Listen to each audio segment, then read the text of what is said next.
Hey there, how's it going today? Okay, good, thanks. Perfect. So we're here for just a little interview about the period from the end of World War II till the till the 1970s, basically. And so I just have a couple of questions for you. So we were just wondering, where did you live or grow up? I grew up mostly in Michigan. Michigan. Cool. Awesome. As a little kid, I was born in Cincinnati, which is, at that time, was a unique city in the Midwest. Now I think it's probably not anymore, but it was more like Boston because it developed around the same time as Boston did. So they have areas very much like our Back Bay, and that. So to me, Boston was kind of like a throwback, an echo, when I came here to my early memories of Cincinnati, another 1800s kind of city. Okay. Then, however, we moved to Michigan when I was very little and kept up with the family in Ohio, in Cincinnati. But I lived in Detroit during the war, and I was a little kid, and I don't remember much of it except a few things, because I was in kindergarten before it ended. Right. And so, it was World War II. Yeah, right. And Fantastic. then life went on, and the war ended, and Truman was elected, and I remember adults' opinions about him, but of course I was too little. I was just taking note of what was going on. Right. And but then by the end of the 50s, I felt very, very frustrated. I later realized it was the conformity spirit of the 50s. I had actually an older sister. I was so relieved when she said something about the conformity, because it's what I felt, but nobody seemed to mention it. So, including, the whole thing behind the McCarthy stuff. Exactly. And my family at that time pretty much tried to stay out of politics, had a view of it that it's politics and it's not, and everything is being driven by a force that's not our real life. Yep. So we tried to stay, pretty much that was the environment around me. But I did notice, how could you help but notice, this guy questioning people in ways that seemed very driven and biased. And however, life goes on, and I'm growing up, and I finished high school is in the late 50s, 59. There was a barrier, cultural barrier, in my view, to the outside world, driven particularly in that environment. It's partly religious. It's a Calvinist religion-dominated area, which has effects that spread out to everybody. It's not confined. I felt it, and I wasn't part of a Calvinist church. Right. But we never had a lot of the cultural things that I found out subsequently were going on. Yep. Finished college. Where did you go to college? It was a small liberal arts college. Oh, liberal arts college, cool. Yeah, my father died when I was a freshman in high school, so that influenced a lot. And so I stayed home and went to college at home, commuted. Right. And then somebody said, why don't you go to graduate school? So I thought, okay, I'll do that. And left, that area and went to graduate school at Marquette University in Milwaukee. And, met the outside world, fortunately, more so, because I actually imagined myself as maybe being a journalist. I mean, that was a goal I had originally. I really was curious to be out there, finding out things and what made things. By that time, I was, working, I was writing for somebody who was a peace activist internationally. Cool. Which activist? Well, he was an Indian man who taught at BU. Oh, cool. And which is where I was teaching, and he made tours around the world to try to promote peace. Wow. And he knew a lot of the big name people at the time, and he liked my writing, and I was helping to do some of the writing for him.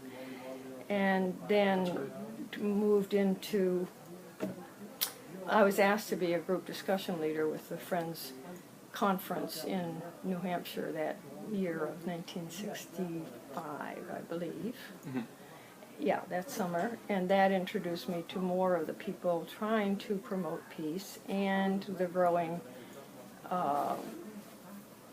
thought that Vietnam, there was something very wrong with Vietnam. Okay. And I kept reading myself, the New York Times, etc., figured, what is going on here? Something is not right.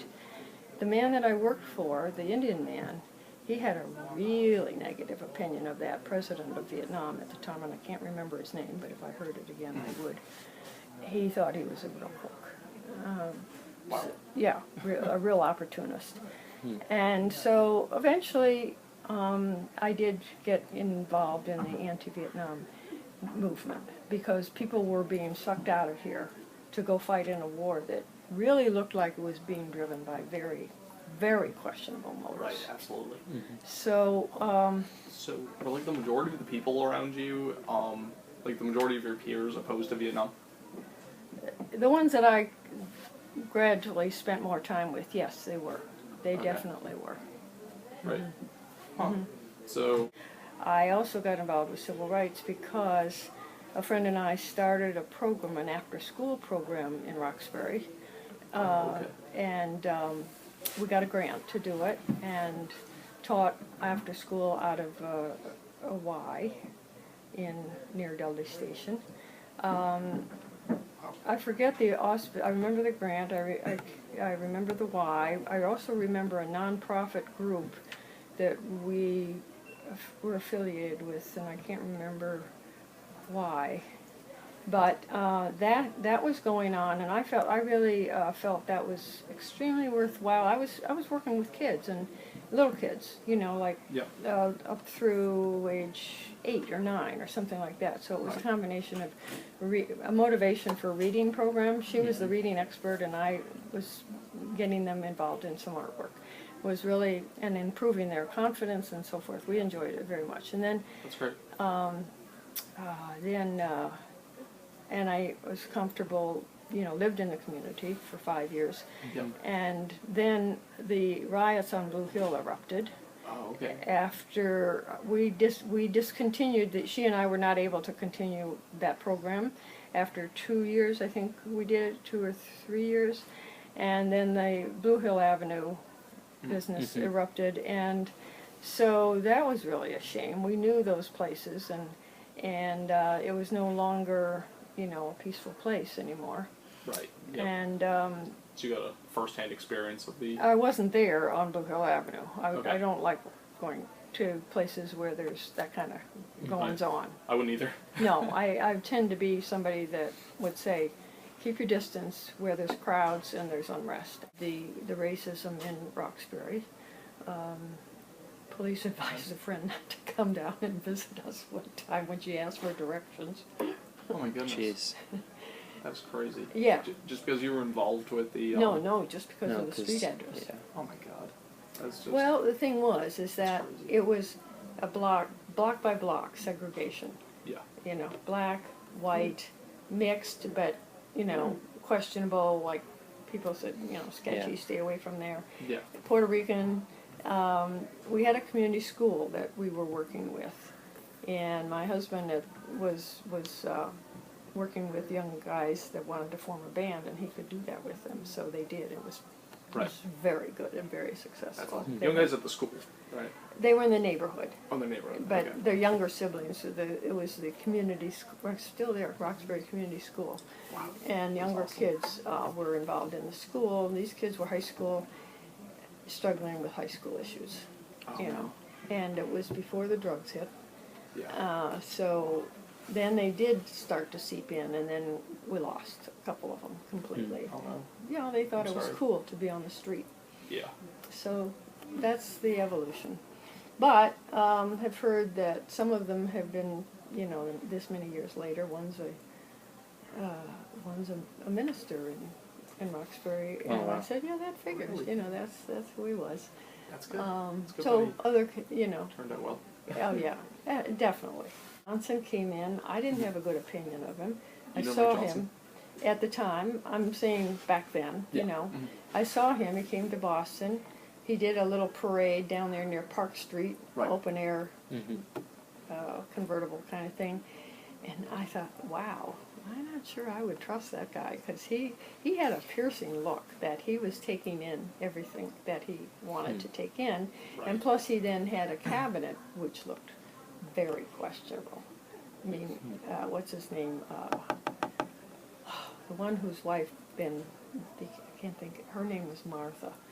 Huh. It wasn't Kissinger. Kissinger was very active in all those years. Okay. And this was, I'm just not thinking of his name, but I thought it was pretty obvious that something very, very nasty was going on behind the scenes with the cabinet Right. member relationships. So do you think he was like And- bullying them around? Is that- I don't know that he was, Yeah. but somebody was. Right. And then subsequently, in fact, I was so concerned about that I kind of missed the significance of him signing the Civil Rights Act. Yes. So subsequently, friends that I have known have thought he was the savior of civil rights. And that because I was much involved, and then thought, no, just because you think it's the right thing or liberal or whatever, it might not be. It might, and I learned, I think, which my view is today, that the liberals aren't all right, the conservatives aren't all right, and it depends what you mean by that anyway. That's true. So anyway, so where do we go from there? I have a question. Do you remember the first time you heard of Martin Luther King? No, but I remember the march after those riots in Blue Hill, and I was in that. We were walking down Columbus Ave. It's really amazing. It was, just solidarity. It was people I knew, and yes, I was in a way out of my element, because obviously I'm not black, and there was still more segregation than we would have wanted, and Absolutely. I didn't have any support from a distant family. They thought I was a little out of it for doing things like this. They didn't really believe what was going on in the big cities. Right. So, I have friends then that subsequently I thought a lot of him, because I thought very well of him, because he was doing things that helped, hopefully, form people's spirit and outlook. Absolutely.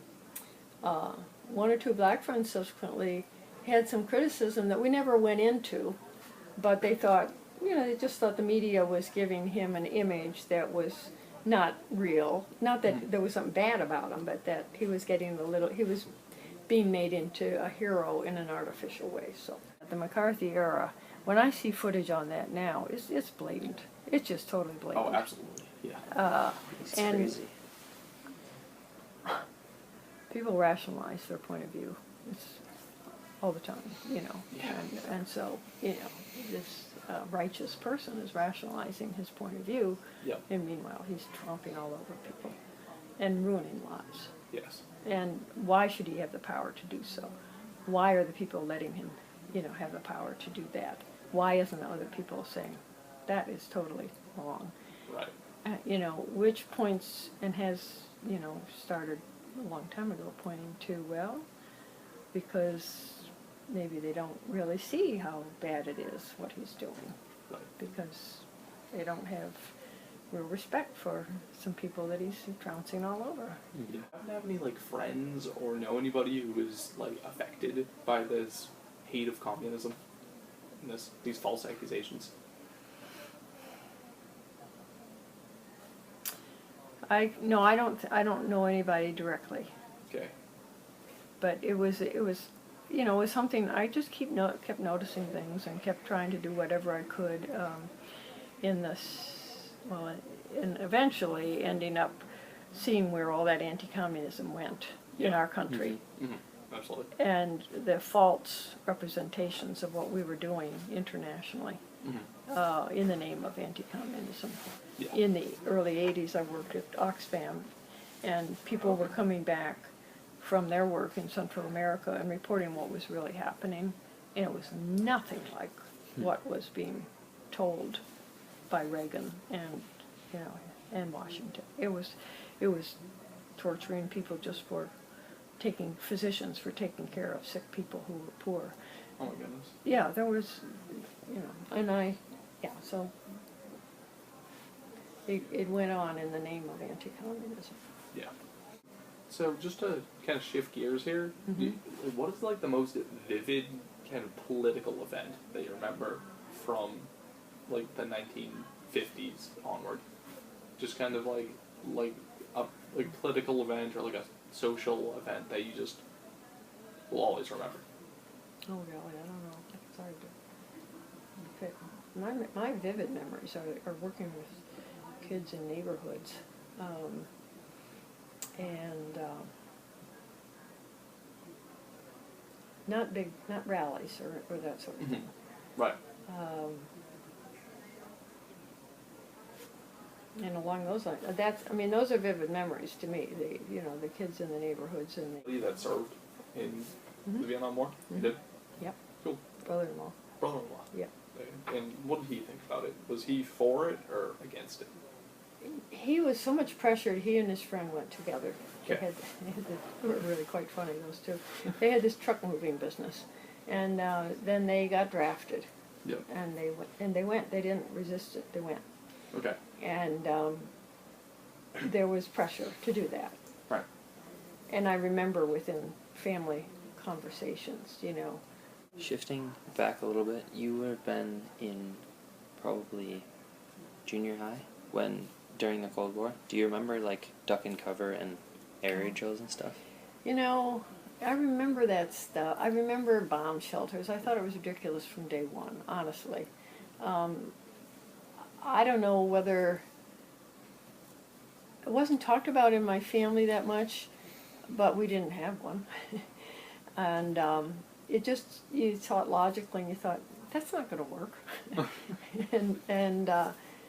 So I think we had a drill or two that had to get under the desk. Huh. So were you personally afraid that like it would actually happen, or did you just not think No, it was... until we had that whole movement. What was her name? That Helen, somebody who started that whole anti-nuclear movement. Again, she was a doctor. Until that came along, I just figured if somebody drops a bomb, it's over. Don't even think about bomb shelters. Okay. So I think it was 1968 was like considered one of the darkest years in American history.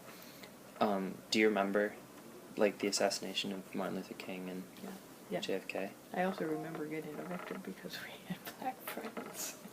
Oh my Jeez. goodness. It was a dark You were time. evicted. Yeah, we were evicted. Sheriff No. knocked on the door Saturday morning. What? You're out. Just kick That's you out. awful. That's- And we just Personally, knew never. that it was, the landlord lived upstairs. That's how bad things were. We were in a block in Roxbury that was supposedly white.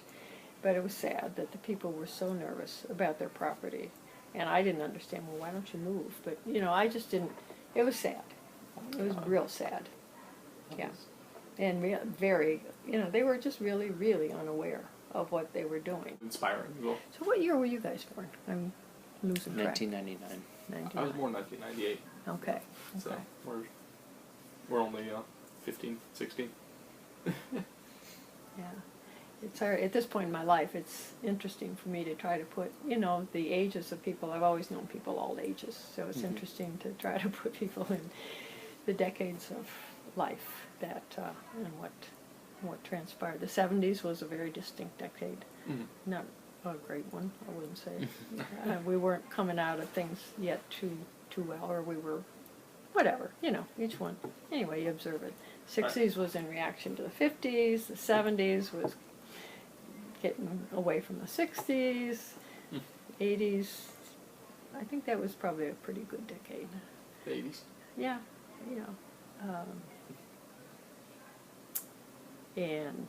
and we go on, and then, yeah. Now we're here. Now we're here, and there's so much going on. Right. So. And there always will be. That's right. So your American History Project is an interview, and that's it. Yeah. You'll write it up. Yeah. Mm-hmm. Thank you so much for your time. Oh gosh, you're Thank welcome. you very much.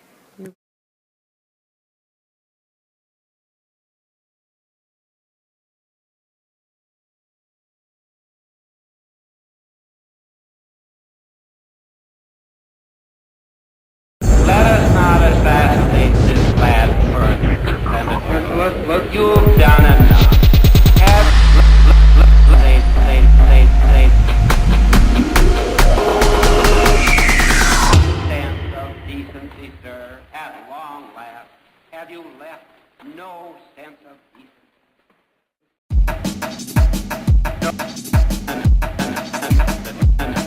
No, no, no,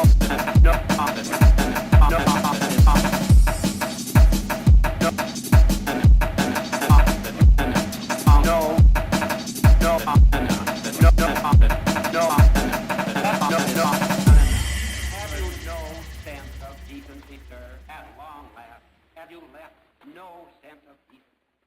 I know this hurts